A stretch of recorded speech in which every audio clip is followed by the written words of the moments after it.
Happy holidays, everyone! This video is for 3 Christmas bows. Of course, this does not have to be just for Christmas. You can use whatever ribbon you want throughout the year. But since it's Christmas time, we're doing Christmas ribbon and I'm calling them Christmas bows.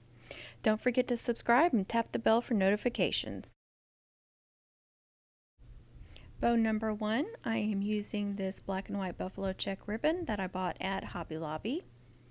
And this bow is going to be a smaller bow. It's going to have 2 tails, and first of all we're doing a center loop. So this is the only bow that's going to have a center loop, and I measured it out for you, but you can see this ribbon frays very easily, so I need to trim it off before I begin.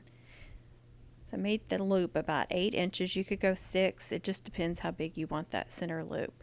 You just want to make sure you overlap the ribbon and then pinch it together. And your chenille stem, when you're done, or whatever you're using to tie it off with, chenille stem, cable tie, whatever, is going to go through that center loop. If you don't put it through that center loop, then the center loop will not stay. So we're going to start with our loops, and I'm doing 6 inches. And you just want to pinch it together like that. And again, this ribbon, since it's not stiff at all, you have to really help the loops form, because the ribbon just smashes and goes whatever direction it wants to. It's the only thing I hate about this ribbon. It's so floppy and it doesn't hold its shape. You're constantly having to fluff up those loops. Okay, now on to my back loops, and these I'm going a little bit bigger. I'm going 8 inches. Now the thing about doing a center loop, I have to add an extra tail at the end, which is fine. It's not a big deal, and I will show you how to do that. But with most bows, I start with a tail. So that's the only thing about doing a center loop, is you have to add a tail. So you just want to make as many loops as you want. So I've got the center and 1 on each side, and now I'm doing the back ones, and I'm going to do 4 loops on the back side. So that'll be 7 loops total. So when you have a center loop, you're going to have an odd number of loops.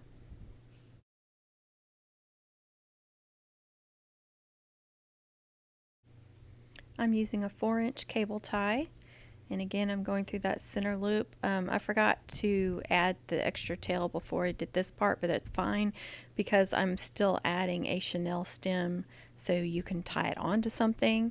So it's not a big deal. I can do that afterwards. So just measuring out my tail there.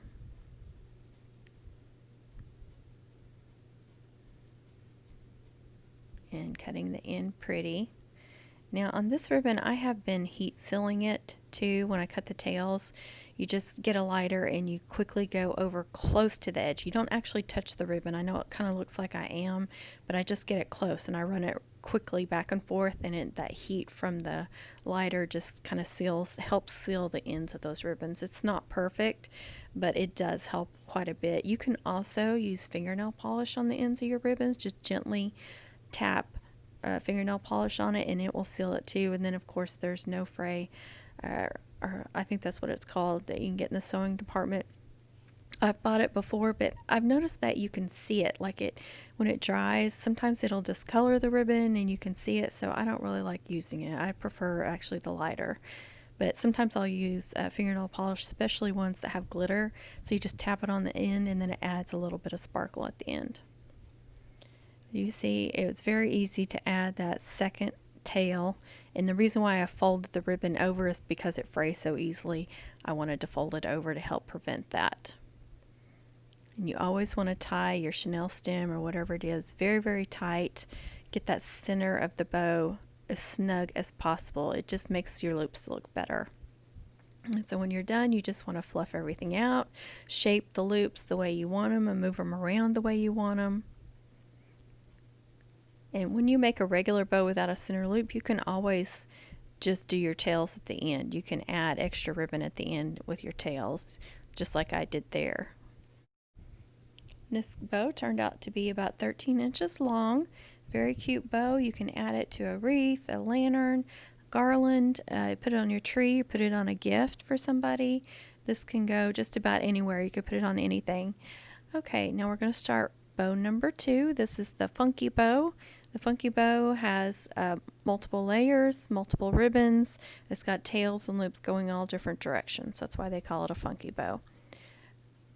My first layer is going to be 2 tails and 2 loops. And if you have trouble holding on to it, you can clip it in the center or go ahead and tie it off. And you see I'm moving my second ribbon around because I want the tail to start off in a different direction than the other 2 tails.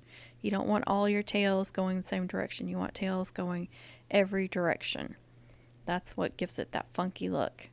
So again, I'm doing 2 tails and 2 loops. You can just do 1 loop. You can just do a couple of tails. You change it up. Every layer you can just change it up however you want. Do more loops, less loops. You can go a little bit bigger on the loops if you want it to get bigger as you make it, or you can make the loops all one size. But you never want to make the loops under smaller.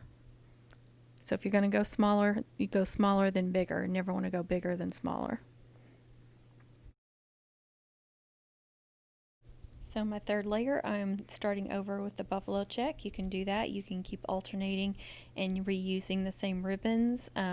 It's up to you. I'm actually using 3 different ribbons here, but I wanted that buffalo check to break up the pattern ribbons, if that makes sense.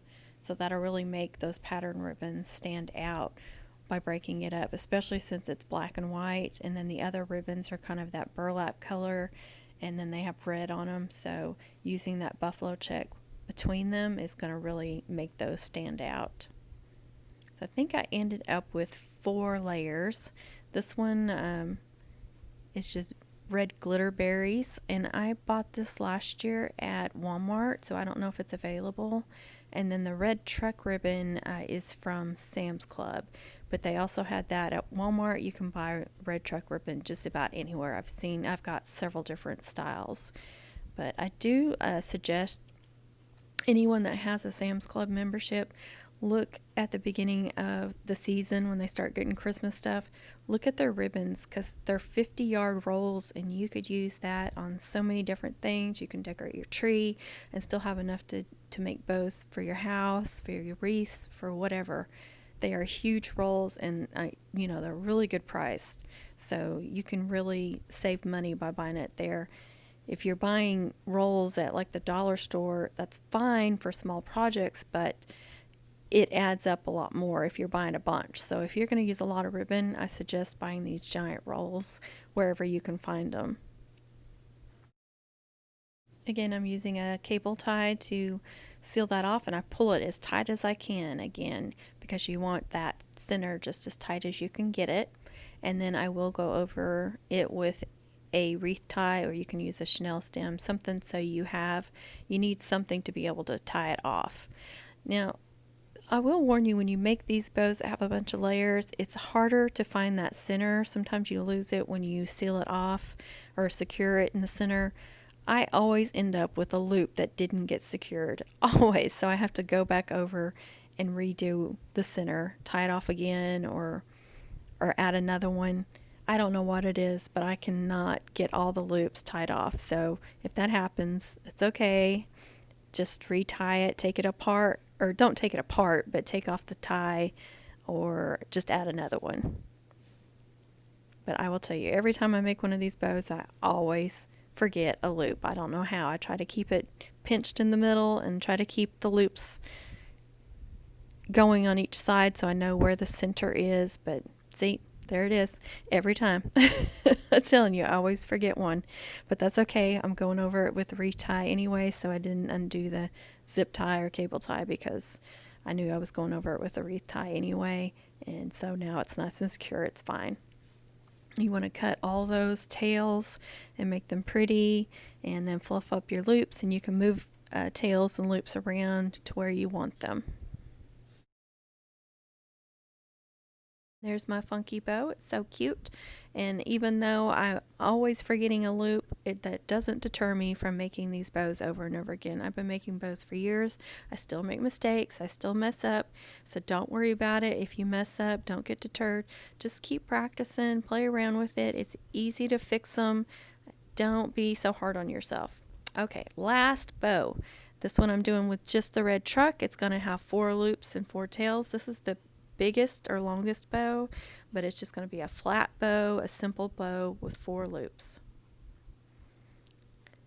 And the reason why I use my mat is I can make the loops very symmetrical. My bows before, even though I've been making them for years, they were never symmetrical. I've always have one loop that's bigger than the others because I didn't measure them out. So now that I have this mat, I can really measure everything out and the bows look so much better. So I made my 4 loops. Again, you know, when you're making the loops, you pinch it together, and when you go to make your next loop, you want to twist the ribbon. That way the printed side, it's always on top. And then that last tail, I move it in the direction I want it to before I tie it off. That way it's going the right direction. So I want both tails going down.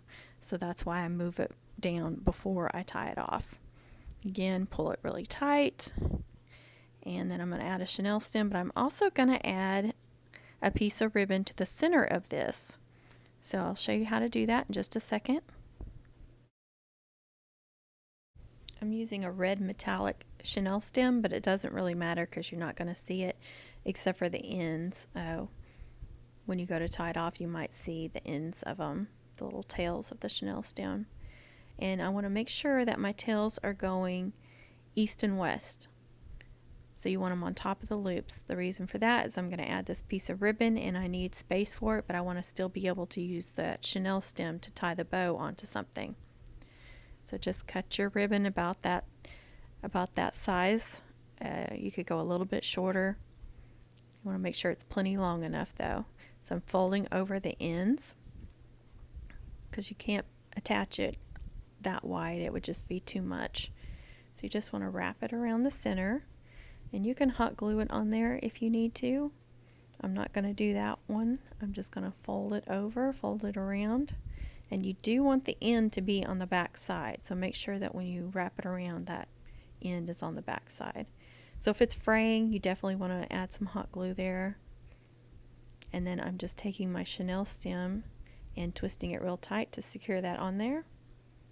And now you can still use your chenille stem, but you've got this pretty center. And so it just looks like a cute little bow. You see how that just adding that little ribbon to the center just adds something. So this bow, again, you can add this to a wreath or to your tree or whatever you want to. It's just a simple bow. It's a flat bow, so it's good if you're using, you know, if you're attaching a wreath to your front door and you have like a screen door or a glass door on there too, and you have a small depthness, that would be a good bow to add to a wreath. And again, I'm doing my tails. I want to cut them pretty. You can cut them at a slant too. You don't have to cut a V shape if you don't like that, or you can fold them under and add just a touch of hot glue to hold them in place. But I usually do the V shape. And sometimes when I cut, it doesn't cut straight, so I want to recut it just to make it look nice. And the measurements for this bow, it's about 11 inches wide and 18 to 19 inches long. So one of those tails is 18 inches and the other one reaches 19 inches. And that is it. Here's some pictures of the finished bow so you can get some close-up pictures of them. I know you can make some really beautiful bows if you try. If you have any questions, please comment and I will get back to you. Don't forget to subscribe and tap the bell for notifications of my uploads and live streams. Please comment, share, and like. Please be kind with your comments. I hope everyone has happy and safe holidays, and please be kind to others. Merry Christmas and happy crafting.